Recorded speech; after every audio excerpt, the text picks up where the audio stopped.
जय श्री कृष्णा दोस्तों, हरि की वाणी चैनल में आपका स्वागत है।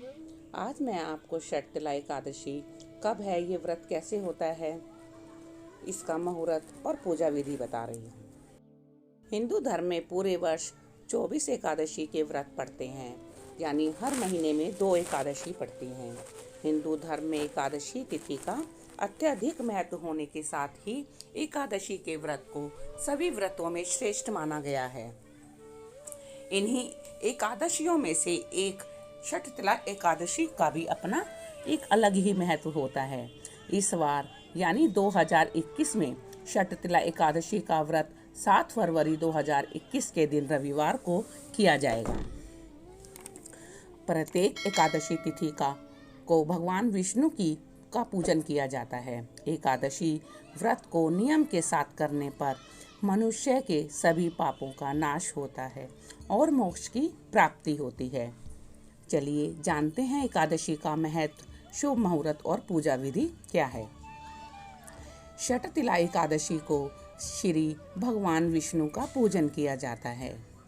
इस दिन कुछ लोग वैकुंठ रूप में भी भगवान विष्णु की पूजा करते हैं। षटतिला एकादशी पर तिल का विशेष महत्व बताया गया है। इस दिन 6 प्रकार से तिलों का उपयोग किया जाता है। षटतिला एकादशी के दिन तिल को 6 तरह स्नान, उबटन, आहुति, तर्पण, दान और सेवन से पापों का नाश होता है। तिलों के इस उपयोग के कारण ही इसे षटतिला एकादशी व्रत कहा जाता है। इस दिन तिलों का प्रयोग परम फलदायक माना गया है। वहीं ये भी मान्यता है कि षटतिला एकादशी का व्रत करने से वांछित मानसिक और शारीरिक पापों से मुक्ति प्राप्त होती है।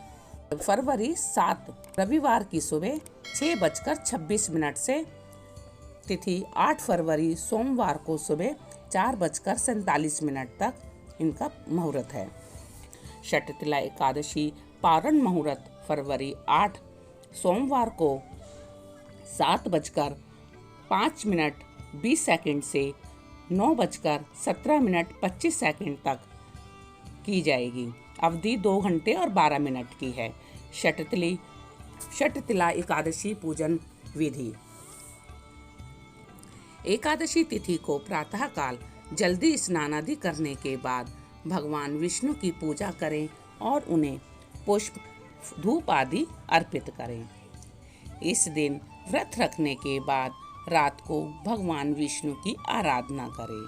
साथ ही रात्रि में जागरण और हवन करें। इसके बाद द्वादशी के दिन प्रातःकाल उठकर स्नान के बाद भगवान विष्णु को भोग लगाएं और पंडितों को भोजन कराने के बाद दान दक्षिणा देकर विदा करें और इसके बाद ही स्वयं अन्न ग्रहण करें। ध्यान रहे, इस दिन किसी भी प्रकार से अन्न का सेवन वर्जित माना जाता है। इसके अलावा सभी एकादशी की तरह षटतिला एकादशी व्रत के नियम भी दशमी तिथि से ही आरंभ हो जाते हैं। इसलिए दशमी तिथि को दूसरे पहर के भोजन के पश्चात कुछ ना खाएं, ताकि आपके पेट में अन्न का अंश ना रहे। षटतिला एकादशी पे तिल का क्या महत्व है? अपने नाम के अनुरूप यह व्रत तिल से जुड़ा हुआ है। तिल का महत्व तो सर्वव्यापक है और हिंदू धर्म में तिल बहुत पवित्र माने जाते हैं। विशेषकर से पूजा में इनको विशेष महत्व होता है। इस दिन तिल को 6 प्रकार से उपयोग में लाया जाता है। पहला, तिल के जल से स्नान करने का। दूसरा, पिसे हुए तिल का ओबटन लगाएं। तीसरा, तिलों का हवन करें। चौथा, तिल मिला हुआ जल पिएं। पांचवा, तिलों का दान करें। और छठा है, तिलों की मिठाई और व्यंजन बनाएं। मान्यता तो ये भी है कि इन दिनों तिलों का दान करने से पापों का नाश होता है और भगवान विष्णु की कृपा से स्वर्गलोक की प्राप्ति होती है। और षटतिला एकादशी की एक कथा भी बहुत ज़्यादा प्रचलित है।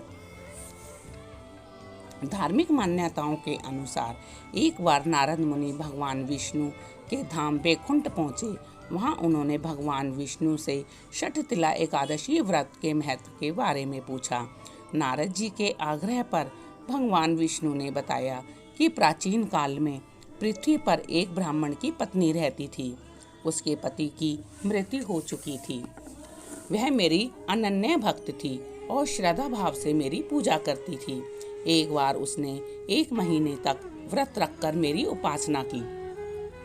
व्रत के प्रभाव से उसका शरीर तो शुद्ध हो गया, परंतु वह कभी भी ब्राह्मण और देवताओं के निर्मित अन्न दान नहीं करती थी।